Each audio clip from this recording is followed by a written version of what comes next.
नमस्कार मित्रों। सुसेन बेद का उल्लेख रामायण में हुआ है।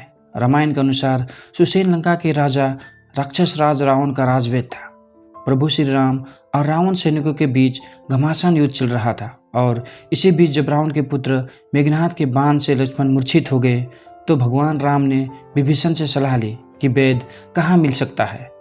विभीषण ने कहा, लंका में एक वैद है जिसका नाम सुसेन है, लेकिन वे लक्ष्मण के उपचार के लिए आएंगे कि नहीं यह कहना मुश्किल है। यह बात हनुमान ने सुन ली। उन्होंने कहा कि मैं सुसेन को उठा लाता हूँ।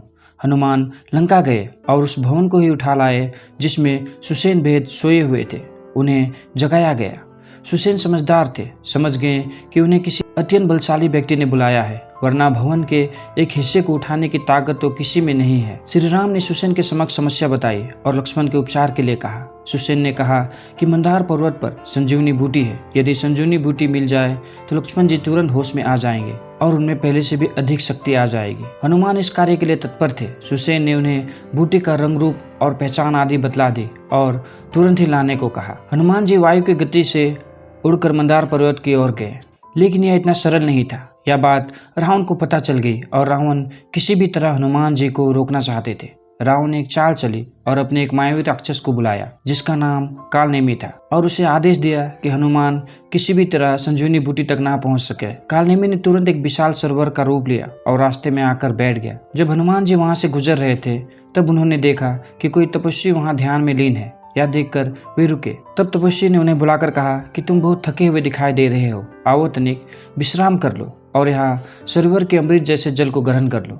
जब हनुमान जी जल ग्रहण करने के लिए झुके तो उन्हें संदेह हुआ, यह कोई सरोवर नहीं बल्कि रावण की कोई मायावी चाल हो सकती है। वे तुरंत उठे और तपस्वी पर हमला कर दिया, जिससे कालनेमी अपने रूप में आ गए। उन दोनों में युद्ध हुआ और हनुमान जी उसे हराने के बाद बड़ी तेजी से मंदार पर्वत की ओर चल पड़े। वहां पहुंचने के बाद हनुमान जी ने देखा कि वहां एक ही तरह के लाखों जड़ी बूटियां हैं। उन्हें समझ में नहीं आया कि कौन सी बूटी ले जानी है, इसीलिए वे समूचा पर्वत ही उखाड़ कर ले उड़े।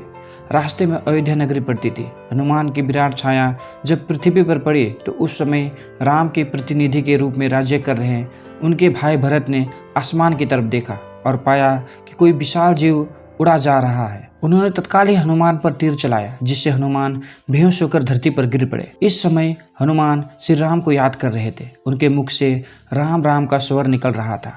राम राम का स्वर सुनकर भरत चौंक उठे। उन्होंने शीघ्र ही हनुमान का सिर अपने गोद में रखा और उन्हें होश में लाकर उनका परिचय और पहाड़ ले जाने का कारण पूछा। हनुमान ने बताया कि युद्ध में लक्ष्मण बेहोश है और उनके प्राण मेघनाद की शक्ति से संकट में है, इसलिए बूटी में उन्हीं के उपचार के लिए ले जा रहा हूँ। तब भरत जी बेहद दुखी हुए। उन्होंने खुद को कोसा कि वे किस प्रकार अनजाने में ही भाई की चिकित्सा में विलम्ब कर रहे हैं।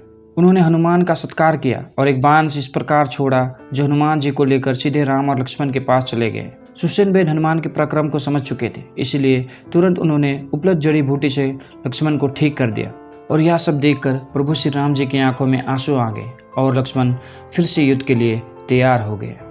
धन्यवाद मित्रों।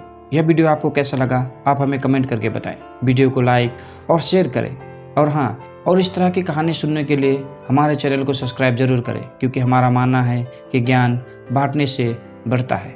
धन्यवाद।